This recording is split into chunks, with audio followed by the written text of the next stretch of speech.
Hello everyone! In this video, I'll guide you on how to fix Marvel Rivals GPU crash issues and get your game running smoothly again without frustration. First, update your graphics drivers to the latest version from your GPU manufacturer, as outdated drivers are the main cause of crashes. Next, lower your in-game graphics settings, especially textures and shadows, to reduce GPU load and prevent overheating. You should also close any background apps like browsers or overlays that may be using your GPU.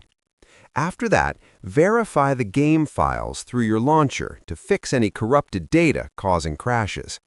Make sure your system is not overheating by cleaning dust and checking fan speeds. If you're overclocking your GPU, reset it back to default settings to improve stability. Also, try running the game in windowed or borderless mode instead of full screen. Finally, reinstall the game if the issue still continues, as a fresh install can often resolve persistent GPU crashes completely. Subscribe the channel for more videos.